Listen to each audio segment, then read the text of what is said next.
Bonjour à tous et bienvenue dans cette nouvelle vidéo. Aujourd'hui je ne tournerai aucun plan en face cam car nous sommes en période de chasse et en conséquence je vais illustrer mes propos et planter le décor de cette vidéo grâce à des photos de paysages tout en vous présentant la créature légendaire du jour. Comme vous le constatez, dehors, la neige et le froid sont arrivés. Pour cet épisode, je ne savais pas vraiment quelle créature ferait l'objet de cette vidéo, tout en restant en adéquation avec ce climat hivernal.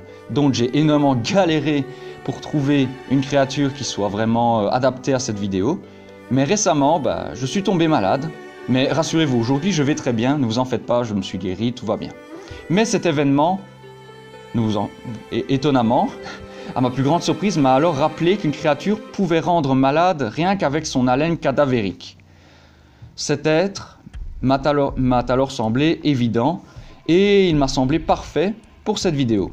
C'est une créature ancienne issue de la mythologie amérindienne qui s'est étendue jusqu'en Amérique du Nord, que vous connaissez peut-être. Elle nous est connue grâce à différents films, à de nombreux jeux vidéo, mais aussi à de nombreuses œuvres horrifiques qui lui font référence. Cannibale et maudite, cet être de glace sort chaque hiver pour se délecter de chair humaine. Cette abomination de la nature est-elle réelle ou pas? Aujourd'hui, je vous présenterai un site théorie sur le Wendigo. Bienvenue les amis dans l'animatorium.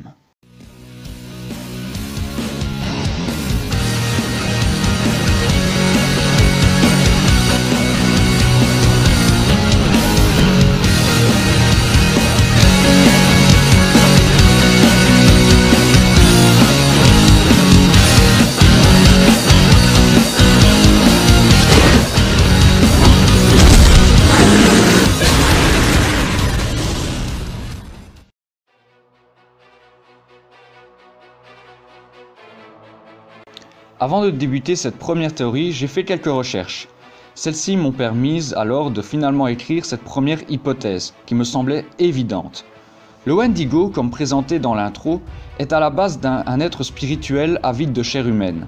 Mais selon les légendes des Amérindiens algonquins du Canada, le Wendigo est à la base un homme qui aurait commis le péché du cannibalisme. Ces hommes sont alors frappés par le châtiment des chamans et condamnés à l'exil. Le Wendigo serait alors un homme maudit et cannibale, qui avec le temps aurait laissé son humanité derrière lui. D'ailleurs, Wendigo est la traduction littérale de cannibale maudit. Alors, est-ce que le Wendigo serait une légende imagée pour illustrer le cannibalisme? Pourquoi pas?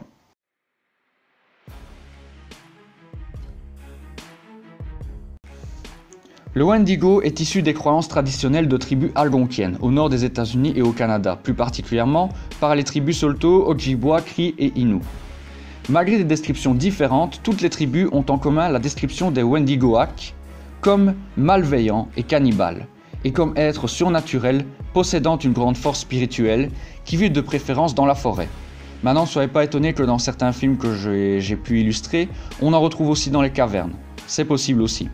En tout cas, les Wendigo vivent dans des endroits reculés et très déconseillés de fréquenter. Ils sont d'ailleurs associés à l'hiver, au nord et à la famine. Basil Johnson, dont on va parler dans cette vidéo, est un Ojibwa d'origine qui est enseignant et chercheur de l'Ontario. Celui-ci a donné une description des Wendigo dans les légendes des Algonquiens, dont voici son récit. Voici ce qu'il a écrit. Le Wendigo était émacié, à un point extrême, sa peau desséchée tirée étendue sur ses os, avec ses os poussant contre sa peau, elle-même de la couleur des cendres grises de la mort, et ses yeux repoussés au plus profond de leurs orbites. Le Wendigo ressemblait à un squelette récemment déterré de sa tombe. Ses lèvres étaient en lambeaux, souillées de sang, et de souffrance, et de suppuration de la chair.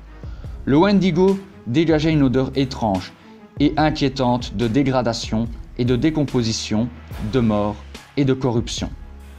Alors, le Wendigo, selon cette seconde théorie, serait un être surnaturel et uniquement culturel et non une créature vivante. Serait-ce alors qu'une simple croyance? Je vous laisse en débattre dans les...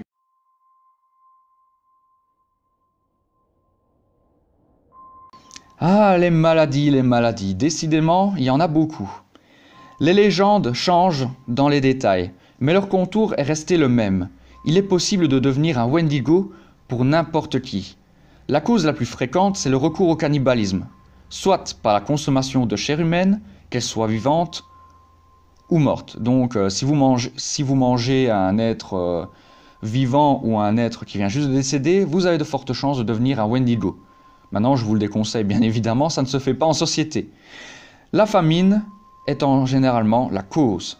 Alors, est-ce que le Wendigo serait en fait l'illustration d'une maladie mentale due à la famine, ou serait-ce seulement un instinct de survie que certaines tribus auraient adopté? Pourquoi pas?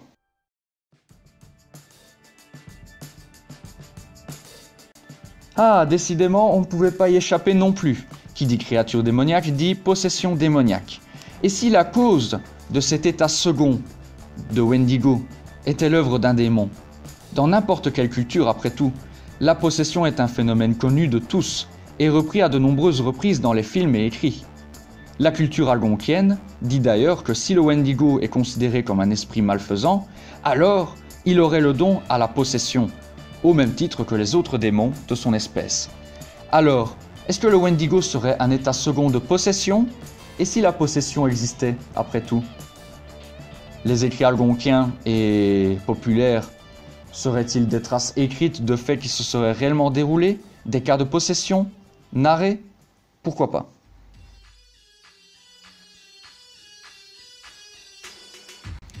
Alors, je vous vois déjà venir quand vous avez vu le titre de cette théorie, vous allez sûrement me dire, mais quel est le rapport? Eh bien, le rapport est simple. Il est raconté dans les écrits et récits algonquiens que la morsure de Wendigo peut également provoquer une transformation physique et psychique chez la personne mordue. Exactement comme avec le loup-garou et les vampires. Ceci nous fait alors penser aux loups-garous et vampires. Alors, le Wendigo serait l'équivalent amérindien de notre cher loup-garou, voire de notre vampire? Serait-il alors possible que la lycanthropie clinique, dont je vous en parlerai plus en détail dans une prochaine vidéo, soit à l'origine du Wendigo? Pourquoi pas? Parce qu'après tout, la lycanthropie est une maladie mentale comme les autres. Et si tous les faits de loup-garou rapportés en Amérique ne seraient pas par hasard qualifiés de faits de Wendigo? Est-ce que le Wendigo, le loup-garou et la lycanthropie seraient la même description d'une maladie mentale? Pourquoi?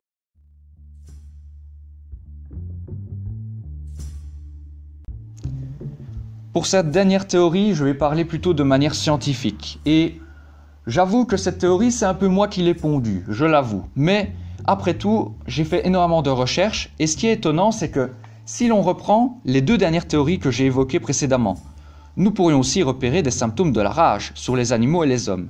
En effet, les Algonquins disent également que la personne souffrant de cette malédiction deviendrait asociale et extrêmement violente, suite à sa transformation en Wendigo. Alors, la rage pourrait alors aussi être une explication à cela. Et si la morsure de Wendigo provoquait tout simplement la rage? Et si après tout les Wendigo ne seraient pas des hommes devenus fous suite à une infection due à la rage ou à la malédiction d'un animal qui l'aurait mordu?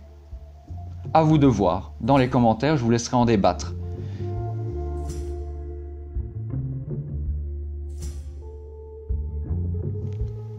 Voilà les amis, c'est donc tout pour ce 6 théories sur le Wendigo. J'espère que celui-ci vous a plu, malgré qu'il n'y ait pas de facecam pour ce numéro-ci. Ne vous en faites pas, il y aura des facecams qui vont arriver. Mais pour celui-ci, étant que c'était la période de la chasse, j'allais pas me risquer de sortir dehors. Donc c'est pour ça que j'ai pris des images d'illustration et des petits films de temps en temps pour illustrer un maximum mes propos. Alors sur ce les amis, n'oubliez pas aussi de vous abonner à la chaîne, c'est très important, de partager les vidéos pour m'aider à grandir et aider tout simplement cette communauté qui est géniale des phénomènes à grandir, mais aussi de liker la vidéo si celle-ci vous a plu. Je vous fais confiance et je vous en remercie d'avance les amis pour tout ça. Sur ce les amis, je vous donne rendez-vous pour une prochaine vidéo et n'oubliez pas que vous êtes phénoménaux et que je vous adore. Allez, ciao ciao, portez-vous bien les amis. Where